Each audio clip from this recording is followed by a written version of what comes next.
বড় লড়াই উনি করেছেন, সেটা আমি নিজের চোখেও দেখেছি।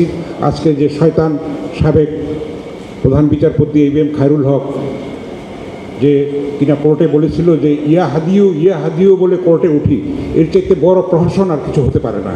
সেই বিচারক বলবো না, আমি অবিচারক এবং বাংলাদেশকে ধ্বংসের অন্যতম নাটের গুরু এবিএম খায়রুল হক।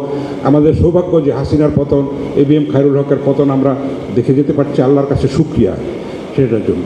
আরও নির্যাতিত হয়েছেন জনাব মতিউর রহমান চৌধুরী, মানব জমিনের প্রধান সম্পাদক, দেশত্যাগ করতে বাধ্য হয়েছেন এবং উনি বলেছেন যে বহু কিছু ওনাকে হত্যা করতে হয়েছে, নিজের এক একটা রিপোর্ট একটা সন্তানের মতো। সেগুলিকে ফেসিবাদের কারণে আমরা জনসমক্ষে দিতে পারি নাই। আমাদের কিছু স্পন্সরশিপ ছিল, কিন্তু আমরা কুক্ষিগত করে রেখেছিল সমস্ত কিছুকে। এখন একটা ন্যারেটিভ তৈরি করা হচ্ছে যে 36 জুলাই মনে হয় 36 দিনেই কিন্তু দেশটা স্বাধীন হয়ে গেছে, মুক্ত হয়ে গেছে। তা নয়, তার পেছনে অনেক বড় পটভূমি আছে, অনেক গুম আছে, অনেক খুন আছে, অনেক রাহাজানি আছে, অনেক ছিনতাই আছে, সম্পদ পাচার আছে, লুণ্ঠন আছে, ধর্ষণের সেঞ্চুরি আছে, বিশ্বজিৎ আবরারের রক্ত আছে, অনেক জিনিস। কিন্তু এখন একটা জিনিস তৈরি করার চেষ্টা হচ্ছে যে এই 36 দিনে মনে হয় দেশটা স্বাধীন হয়ে গেছে, 36 দিনে একটা বিপ্লব হয়েছে আর এর আগে কিছু হয় না। তা নয়, আসলে এটার পটভূমি তৈরি হয়েছে এবং মানুষের মধ্যে পুঞ্জীভূত ক্ষোভ, প্রতিবাদ, সেগুলি বিক্ষোভ, সেগুলি অগ্নিস্ফুলিঙ্গের মতো কিন্তু 5ই আগস্টেই স্বৈরাচারের পতনটাকে নিশ্চিত করেছে। তো আমরা এখনও দেখছি কিন্তু সীমান্তে এখনও রক্ত ঝরছে, সেটা কোনোভাবে গ্রহণযোগ্য নয় এবং ভারতের সরকার এই সরকারকে মেনে নিচ্ছেন, আমাদের সরকারকে, সেটাও গ্রহণযোগ্য নয়। আমরা ভারতের বন্ধুত্ব চাইব, কিন্তু আমরা সমতা ন্যায্যতার ভিত্তিতে আমরা বন্ধুত্ব চাইব। আমরা কখনো মাথা নোয়াবো না, আমাদের তরুণরা সেই শক্তি।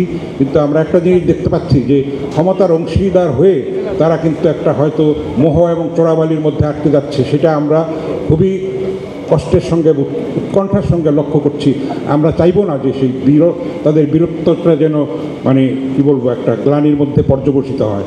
আপনারা আনন্দিত হবেন যে আমরা যে 5 জন সম্পাদককে এখানে সংবর্ধনা দিতে পারলাম, তারা প্রত্যেকেই আমাদের কি বলবো অগ্রপথিক সেনানী।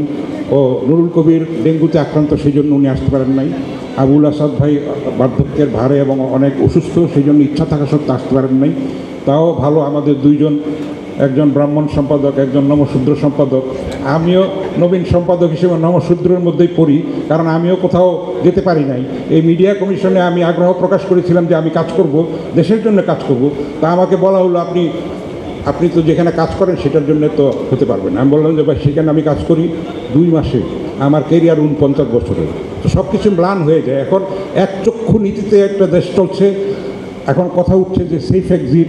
আমি বলি যে, আমি টকশোতেও বলি, সসম্মানে যেন তার প্রস্থান করতে পারে।